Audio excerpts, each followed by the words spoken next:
Hello and welcome to the Connect Show. My name is John Taylor and I am so happy to be here today. Connect is a show to help you grow and thrive in your business. And I'm here to share my experience as we're on this journey together.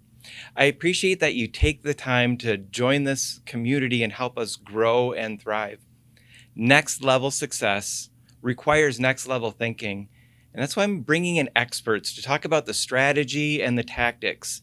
And people have a unique perspective and systems like we're going to learn today to help you thrive. We also want to address the mindset. A lot of what's holding us back, our barrier to success, is fears and worries. So how can we get through those? And what are the habits that high performers use to get to that next level? Since we're on this journey together, I'd appreciate your feedback. Send me an email. Let me know what you like. Let me know what we could do better. And from there, we can help this show reach a wider audience and be more effective in our messaging.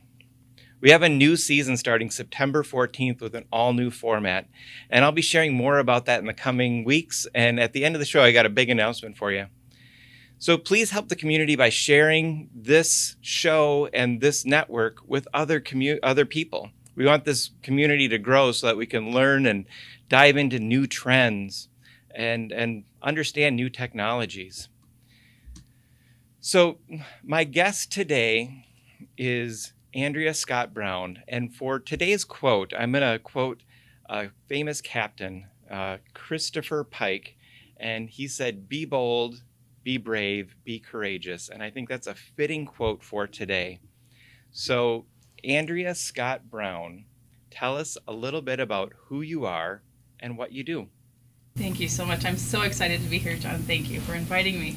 I am Reverend Andrea Scott Brown. I am the founder and creator of Audacious Path, audaciouspath.com, and I am all about creating your audacious path, coming from that authentic place, from who you are, where you want to go, what you want to do, and making sure that that's in alignment with the true you, making that audacious path come to life and come to reality. And I focus a lot on money. I start a lot with money to build a really strong financial foundation to what it is that you want to do and move and grow.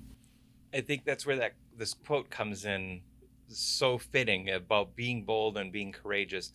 Starting with money. So can I ask, you're a reverend and you're audacious path and money, and for those three, how do those line up? Because I'm really curious on how that all fits together.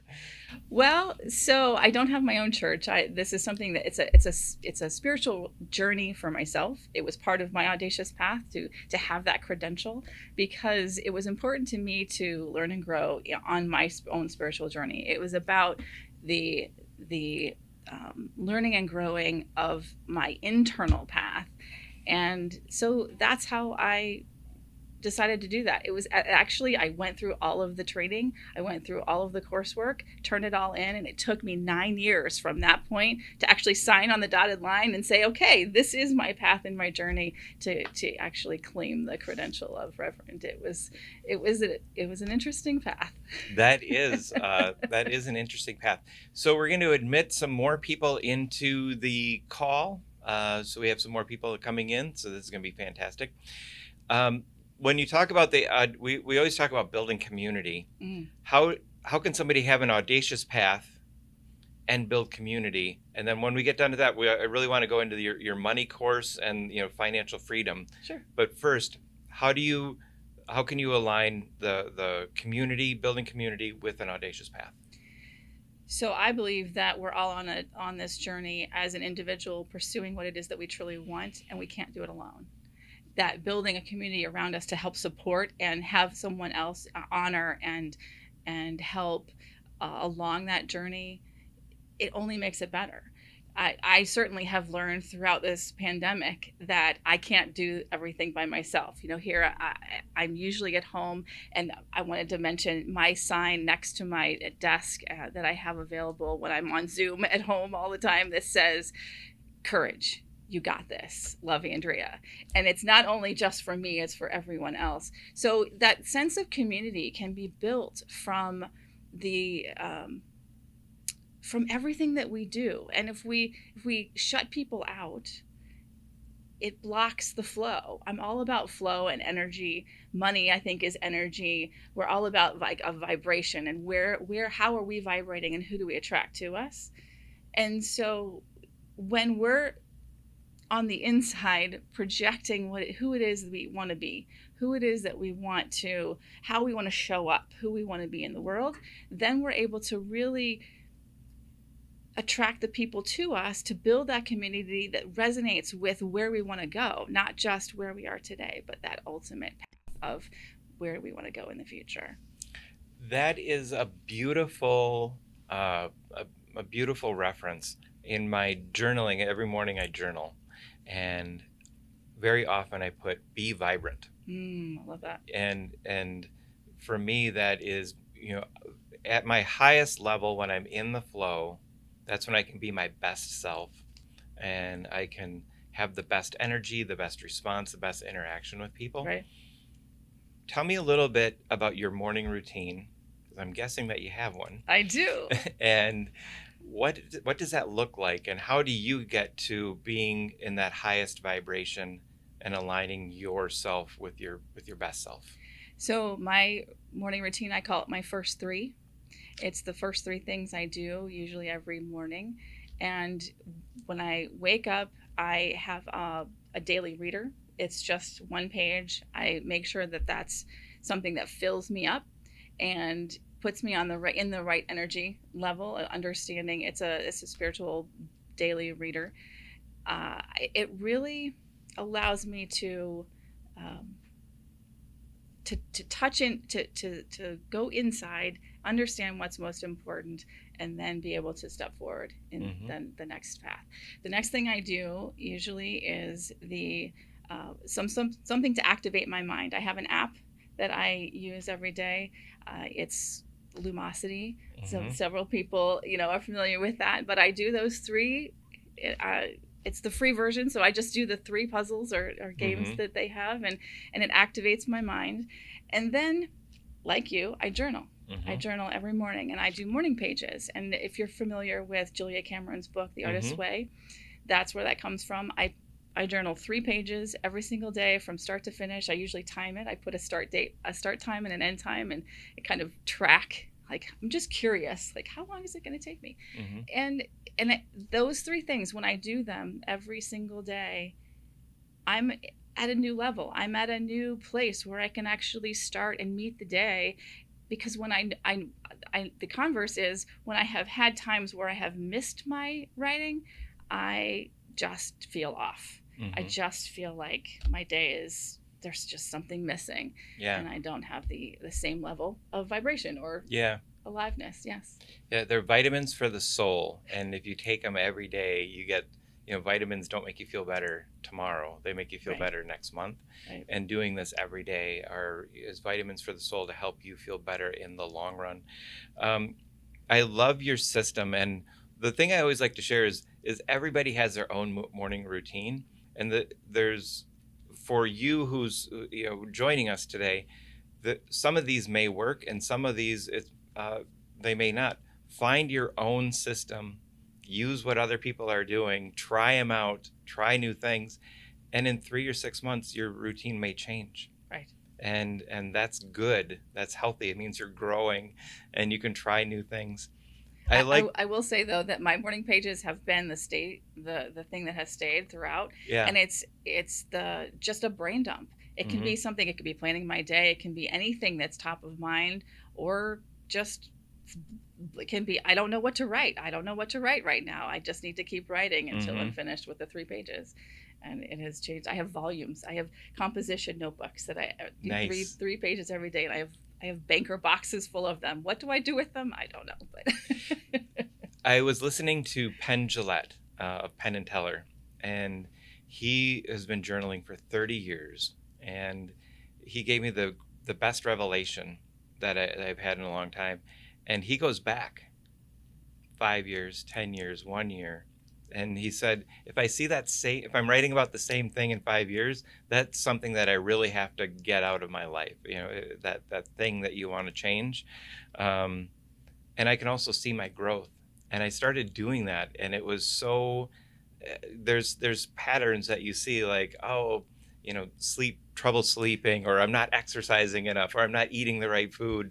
And if I'm saying that 2 years later, maybe I need to make a radical shift, because just addressing it passively isn't working. That's great, because I have gone back periodically, not very often, but when I look and I see a lot of repeating patterns. I'm like, oh yeah, that's something that might need to be addressed. Yeah, that's great. Yeah. That's great.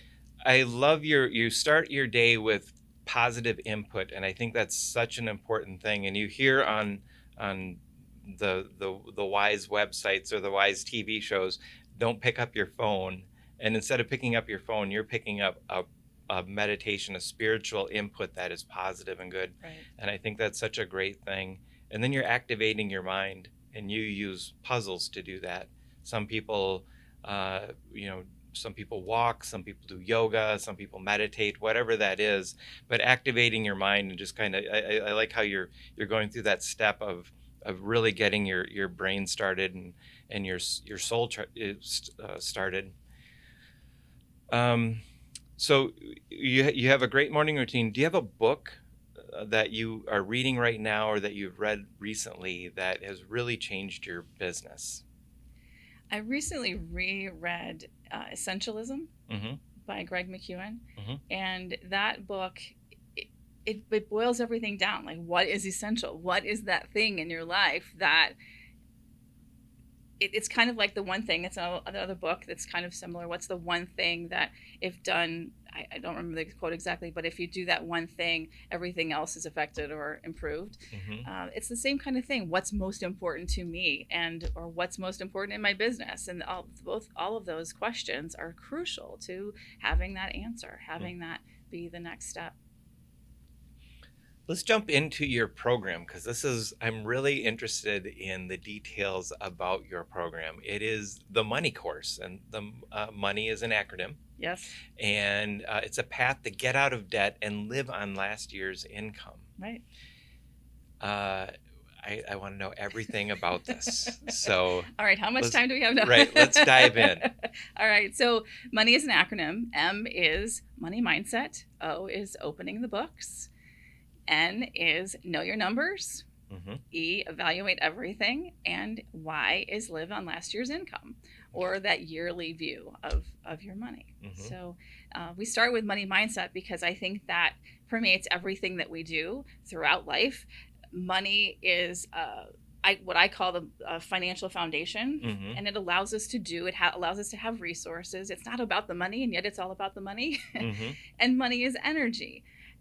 Money flows in and out and through our lives, and I talk a lot about that. The thing about money mindset, though, is that it's something that affects everything that we do, and it's something that from the age of 0 to 7, we're sponges, and we've adapted all of these things. We've accumulated a filter of sorts through our parents, through our friends and family and teachers and society, ads. All of those things affect and create what we have as our money mindset. Mm-hmm. And so that money mindset will allow us to make different decisions than if we cleared out the blocks along the way that make us have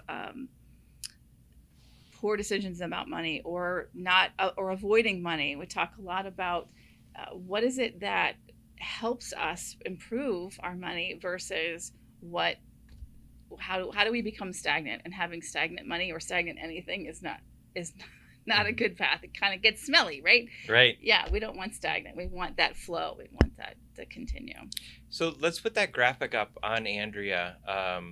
We have the money graphic, and that'll give us a little bit of info on what we're doing. So on the end it says live on last year's income. Tell me a little bit about that.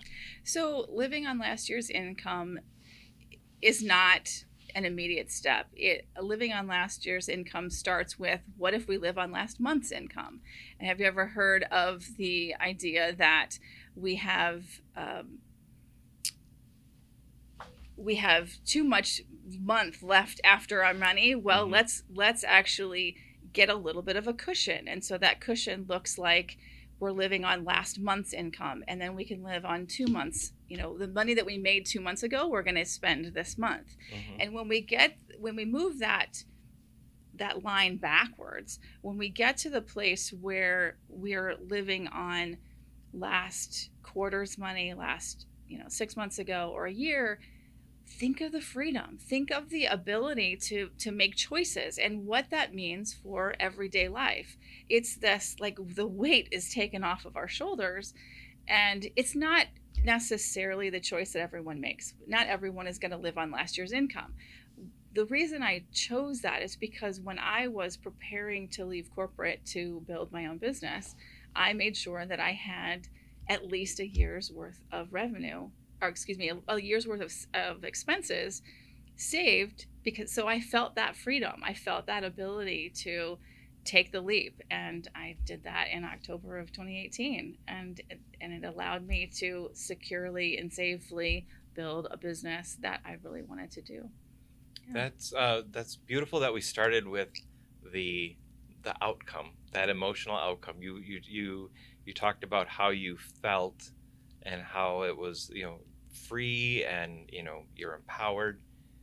I think it starts with the mindset, and if I recall, the graphic said the first step is the money mindset. Right. So what is the money mindset, and how can I get it? How can I want that? Well, we all have a money mindset, right? Regardless. So it's a matter of, is it the right mindset that you want to have? Is it the right mindset for you to be able to achieve your goals? Is it the right mindset that allows you that freedom? And so what we do in the course is start to talk about, what's your money story. We're going to uncover those places where the beliefs that we say money doesn't grow on trees, or rich people are bad or mean, or whatever the descriptor is. And if we truly believe that, actually, I'm going through the money course right now, and we were talking about that specifically yesterday. And some of the people in the course were talking about the fact that they truly believed that money is dirty, or money is bad. People who have money are mean. Well, if you don't want to be mean, you're going to probably not have money. And that programming, that belief inside, prevents you from actually accumulating money, because once you have it, you're going to want to get rid of it because the person who has it is mean, or whatever the descriptor is. Or you'll stop earning. Right. And I've seen that with people. I worked with somebody on mindset, and we were talking about the money mindset, and there was a person who would get a certain amount of income and then just stop. They would never get past that. Right. Because their stepdad, when they were young, was a jerk, and he was rich. And so that is programming. And the other way that people get that programming is sometimes your grandparents, your uncle, your mom, your dad, whoever it is, will say, oh, if you have all that money, it's so much problems. Everyone's going to be bugging Right. you. You're going to have to fix that house, all those properties that you have. And and if you hear that over and over, you're going to believe it. Absolutely. And so you might have to reprogram. For sure. And what do you turn that into? What do you turn the phrase, I never have enough? What do you turn it into? You can turn it into, there's always enough. Mm-hmm. I always have the money that I need. Money comes easily to me. So those are phrases and that can replace that old tape or programming. And when we adapt that, now it can't be something that you don't believe, because if you say it and then you have this cringe feeling inside, and the next words in your mind are, that's not true, mm-hmm. or there's no way, then we need to step it back a little bit. What's something that you can believe that's more positive and on the path to where you want to be? And so just start replacing that and try things on, and notice what's happening around. That's the key to everything to me, is to notice, to stop and be where we are right here, right now, in this moment, because we can't move from somewhere else. Mm-hmm. We can't start from the future. We can't start from the past. But when we're actually present in this moment and we're observing our own life, we can see what we like, what we don't like. From that place, then we can make changes and we can move forward. I think that's such an important point is you have to come from a good place to have all these things work, whether it's making more money, improving your business, or anything. It all starts with the mindset and really getting yourself locked into that. You have a 12 steps of the compass? It's 12 areas of life. 12 areas of life of the compass, and that's at audaciouspath.com. Correct. And you can take a look at that, and that'll give you the 12 areas of life. You explain it. Okay, I will explain it.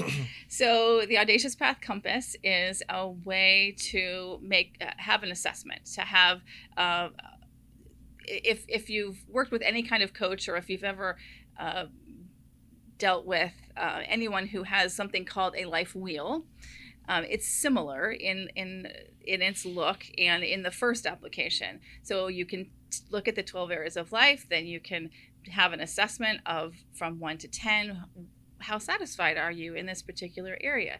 The way in which the compass works, it goes a step further, or several steps further. So you can do that immediately. Like, okay, like I said before, what is it in this moment? What does life look like in these 12 different areas?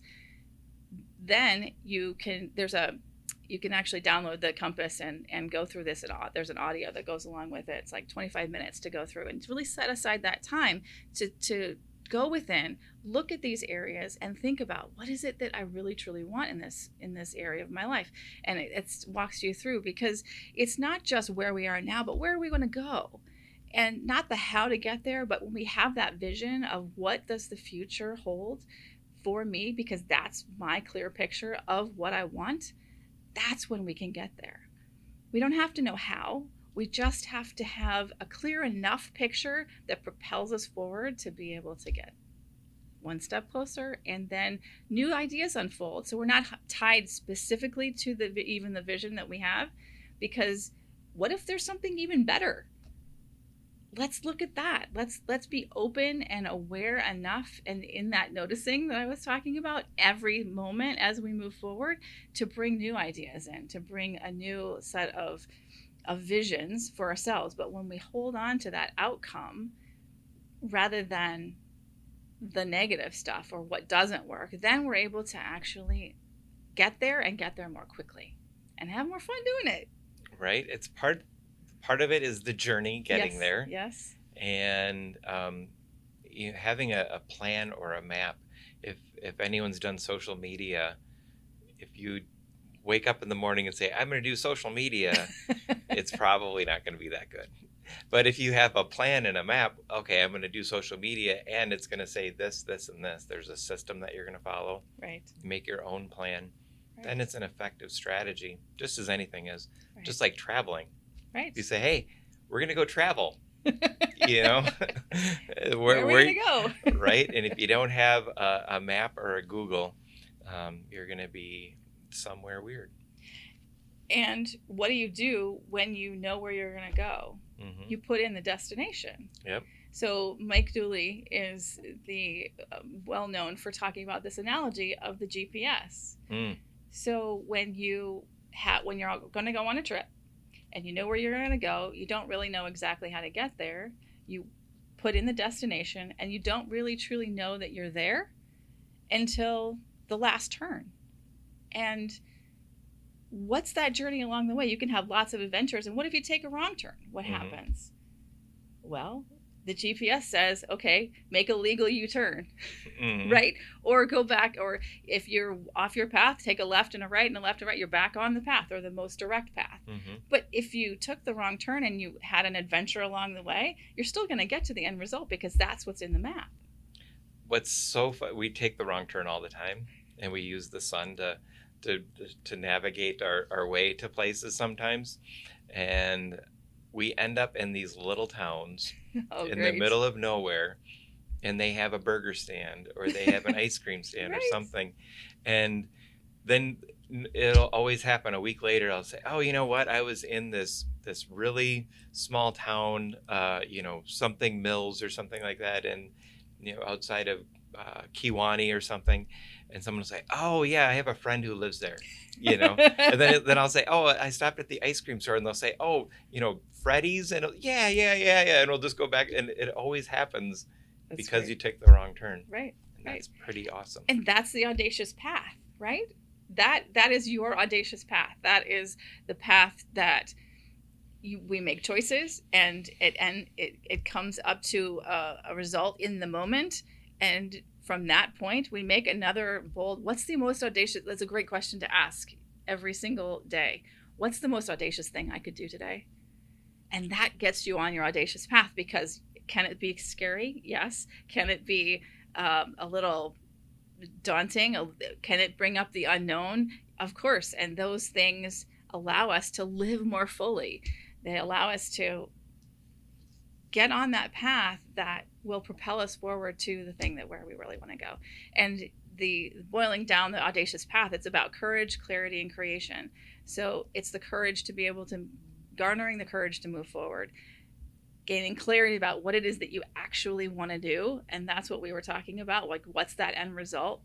And then create it. Go out and create that for yourself and take the steps in order to get there, because you'll be guided along the way. You'll find your friends, new best friends who are in the town that you were just in, because you just brought it up in conversation. Mm-hmm.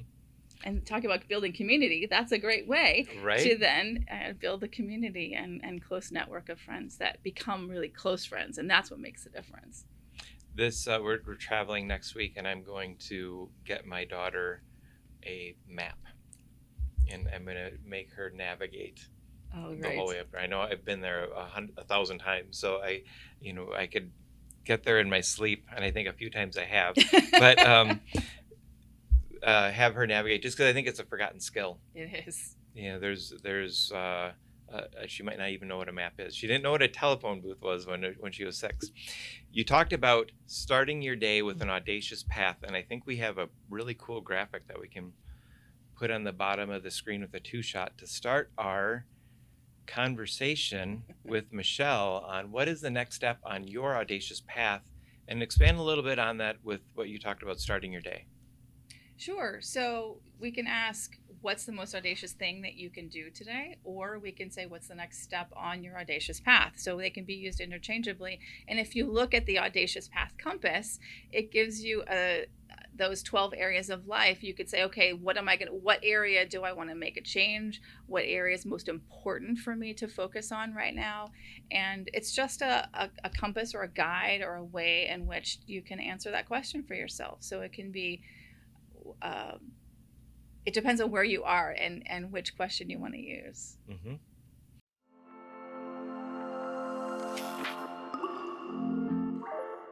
I just read about a CEO, and it reminds me of Warren Buffett's famous Warren Buffett question, where he was asked, "Your schedule must be just full. It must be full of everything." And he opened his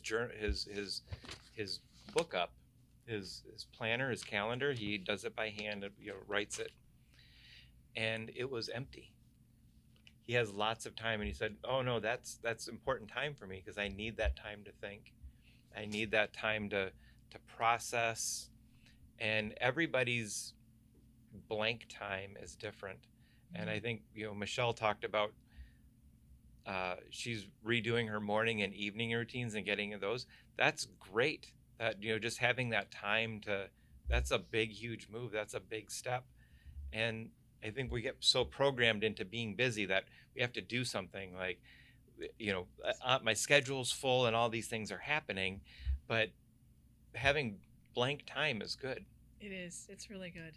It's time to think and to time to really understand what is going on right here, right now, for me, with me, and what do I want that. It's visioning time too. What do I want the end result to look like, and deciding what that is, so that you're able to then see it when it shows up and move towards it in the meantime. So It's on that journey. Scheduling that time is really important. That you time where you can have the trip that Evan's having, and going RVing, which I'm super jealous about because I really want to RV to the South Dakota area. That's on my list of to-dos, maybe next year. But scheduling that time, but also scheduling that hour where it's called staring at the sun. I just go sit in the backyard and I have my little, my workbook that I use. And sometimes I write a lot and sometimes I don't. That's beautiful. And it's just, I need that to kind of think about what I'm going to do. If I'm always doing something, I can't come up with any good ideas. And what time of day is that? 2, because that's my slowest time of day. My brain doesn't work at 2. I've told myself that long enough that I believe it. So I've just given up and I'm like, all right, I'm either going to take a nap or go stare at the sun. So that's what happens. Sometimes it's a workout if I'm really ambitious, but that's on my journal. One of those things I got to fix up. There you go. We have to ask you some really important questions. Okay. Okay. Can I tell you though that about making lists and my favorite tool for doing that is my bullet journal. Okay.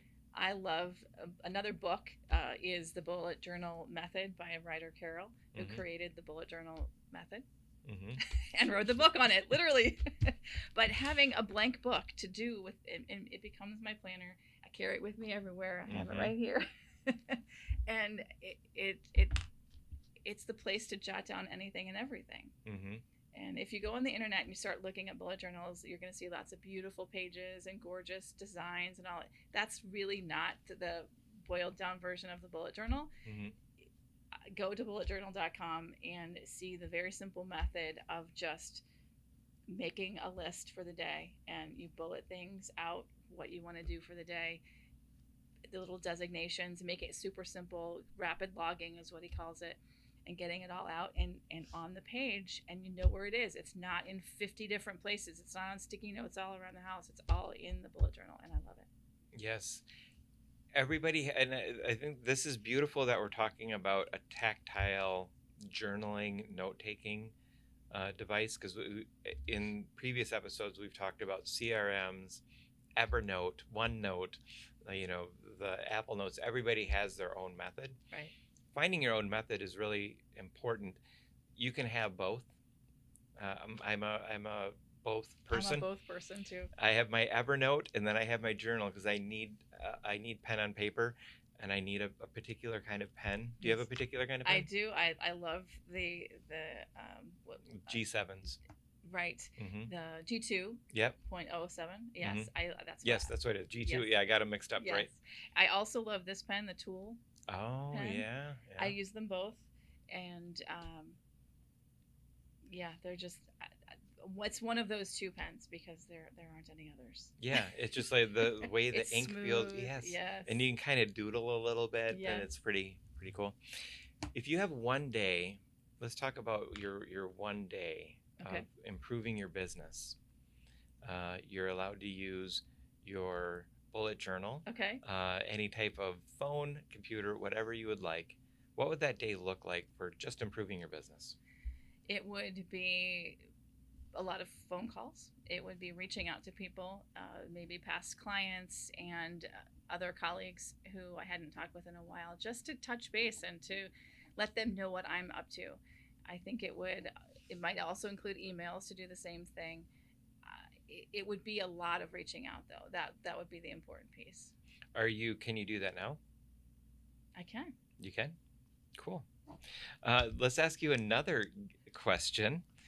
If you had to buy 3 gifts for yourself, no down payment, no layaway, and they do have to be for yourself. Okay. Last week somebody tried to buy something for someone else. That was nice, but this is about you. It's all about me. It's always all about me, right? Right? It's always all about we you. We got to know how you're going to spend your money once you have the money mindset working. Right. What is that $5 gift going to look like? $5 is probably going to be a pen. Nice. You're the first pen answer.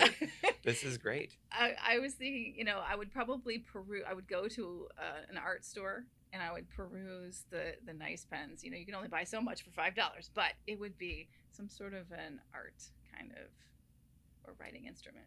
I love it. If you were to spend $500, what would that $500 gift be? $500.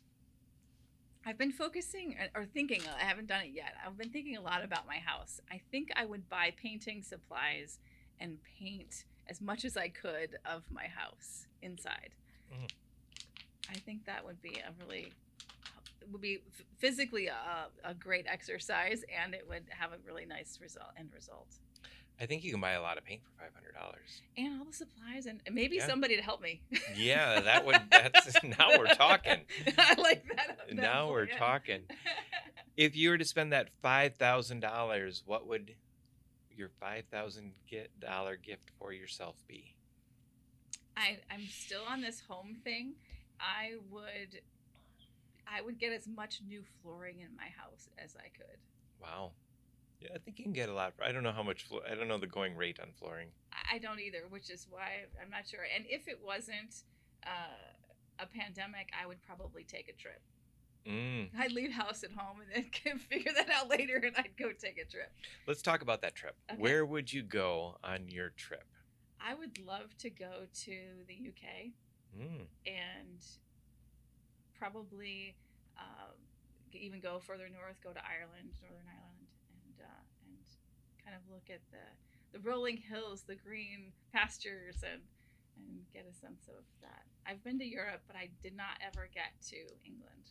What's the attraction? Is it the food, the history, all of the above? Tell me the 3 things that you'd like to do while you're there. I would love to see the rolling hillsides and I'd love to go to Stonehenge. And I would love to go to London and see the city. So I think it's about the culture that I just have this vision. Again, I've not been there, but I have this vision of driving through the winding roads and the rolling hills and seeing the lush green hillsides. It just feels lush and tranquil. It sounds like a great trip. England's been around for a while. They've been at it for a really long time, but nobody ever says the food. Nobody. Ever. You'd think that after like 2,000 years, they'd have this figured out. The French, I think they just have it made because they literally have every species of animal, fruit, and vegetable grows in France somewhere. So they can just make anything. That's why they're so good. Relatively small footprint. It's right? Impressive, right? Yeah. So that's why they're so good at it. But England, like nothing grows there. And then they just didn't do much with it. The food is pretty bland. Yeah. Except, I suppose you can get drunk and do fish and chips, and then it's like anything tastes good, right? We have one more question, and that is, what does your childhood smell? What did your childhood smell like? What did my childhood smell like? First thing that comes to mind are pine trees and the pine needles. There was a really special place that I found for a time. I lived on a wildlife refuge in the middle of nowhere, and I would walk through this open field and through the woods, and behind the front of the few rows of trees, there were these long needle pine trees. And I don't know what they're called other than long needles. Right. We'll go with it. We'll go with that. But I found they were all, for some reason, they were all planted in rows. So somebody long time before that planted them all. And I would lay on the ground on this soft bed of the fallen needles and just look up and just spend my alone time there. And dream. And I would take a blanket sometimes and make a little fort. And it was my little place to be in it all. It had that beautiful pine smell. Why did you live on a wildlife refuge?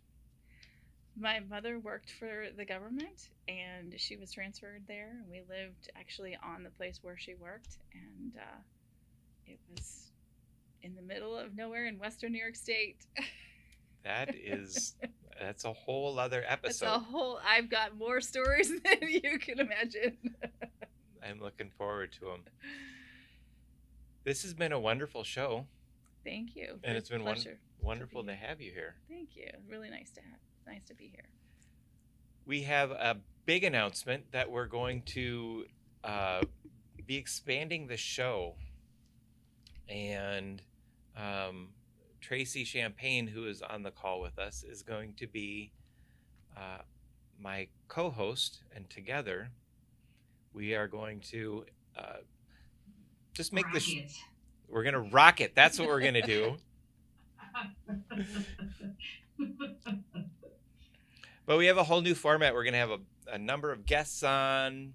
We're gonna be hanging out, having fun, talking about morning routines, doing a number of different things. And that's gonna launch on September 14th. So if you could save the date, be around on September 14th at 10 a.m. You're going to see the new Connect show with John and Tracy.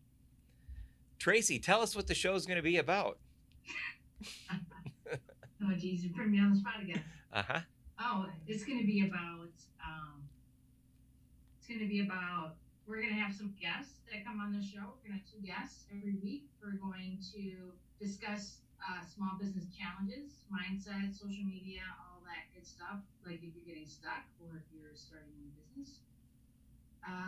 We're going to give away some gifts and prizes, so make sure you attend for that. If you show up on Zoom, you'll be there live for the event, and then you can possibly win. We're going to have some networking spots available, like 10 minutes of networking during the event. And we're going to talk about networking groups in the area that you can attend and give little updates on that. And I'm sure there'll be plenty more, but that's what we have planned so far. It sounds like Good Morning America, but for small businesses. Or Regis Academy. Exactly. It's going to be awesome. That's September 14th, Tuesdays at 10 a.m. And there'll be an obnoxious amount of advertising that will be on Facebook and LinkedIn, so you won't miss it. And I'll definitely be sending all of you at least 1,700 emails over the next 32 days. But it's not spam. That has been all we have to say for today. All right. That's all we got. Thank you so much. Thank you. It was wonderful to have you, and I look forward to having you again because this money course has a lot to it. AudaciousPath.com is where you can get a hold of Andrea Scott Brown.